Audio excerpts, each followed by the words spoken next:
ए video आपण तीनोटी बड़ खबर रही शेष पर्यटन देखूँ सबुक बड़ गुरुत्वपूर्ण। प्रधानमंत्री मोदी कले बड़ घोषणा ओडिशा को मिल 15 लाख नुआ पक्का घर।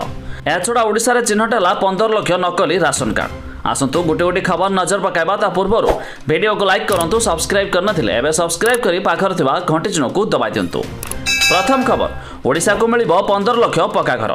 प्रधानमंत्री आवास योजना रे आउ 15 लाख हिताधिकारी पाइबे पक्का घर। एने पंचायत राज मंत्री रवि नारायण नायक घोषणा करिसेंति। वर्षा दिन पर मिलिबो प्रधानमंत्री आवास योजना घर। प्रथम किस्ती रे राज्य को आसीबो 5 लाख घर। चिठा प्राय प्रस्तुत हो सारिछि। तेबे घरे बापा और 2 पुओ थिले जदि सेमाने अलगा रहउथिबे तेबे तांको मध्य घर देबाकू योजना करछंती सरकार। तेज पंचायत राज मंत्री कहते भारतीय जनता पार्टी तार संकल्प पत्र में 15 लाख योग्य हिताधिकारी को प्रधानमंत्री आवास योजना जोगाई दिजाव बोली उल्लेख करिछि। खबर नंबर 2 सरिला युक्त 2 आवेदन अगस्ट पाठपढ़ा आरंभ। 20 प्रथम मेधा तालिका अगस्ट 1 हेब पाठपढ़ा। 2024-25 शिक्षावर्ष पर युक्त 2 प्रथम वर्ष नामलेखा निमंते आवेदन प्रक्रिया शेष होइछि। तेज आसंता 20 तारिख में पूर्वाह्न 11:45 प्रथम मेधा तालिका प्रकाश पाइब। एथिरे मनोनीत छात्र छात्री 22 तारिख रु 27 तारिख संध्या 6टा मध्य नाम लेखाई पारे।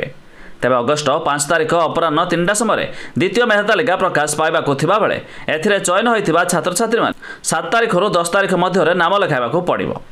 तेज अगस्ट 1 तारिख रु युक्त 2 प्रथम वर्ष पाठपढ़ा आरंभ करने उच्च माध्यमिक शिक्षा निर्देशालय पक्षर विज्ञप्ति जारी कराइछि।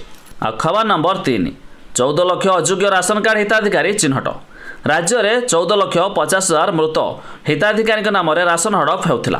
तेज खाद्य जोगाण और खाउटी कल्याण विभाग पक्षर से सब हिताधिकारी चिन्हट कराई।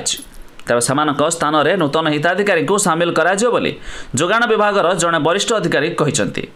तेज जातीय खाद्य सुरक्षा आईन और राज्य खाद्य सुरक्षा योजनार नुआ राशन कार्ड पाइबा प्राय 10 लाख ऊर्ध्व हिताधिकारी आवेदन कर। तेज केंद्र सरकार जातीय खाद्य सुरक्षा राज्य 3.25 कोटी लोक सामिल कराई। तेज केंद्र सरकार यार कोटा बढ़ाई नांती। अन्य पक्षरे बीजेडी सरकार अमल में कार्यकारी होता राज्य खाद्य सुरक्षा योजना प्राय 10 लाख हिताधिकारी सामिल करने को लक्ष्य रखाई।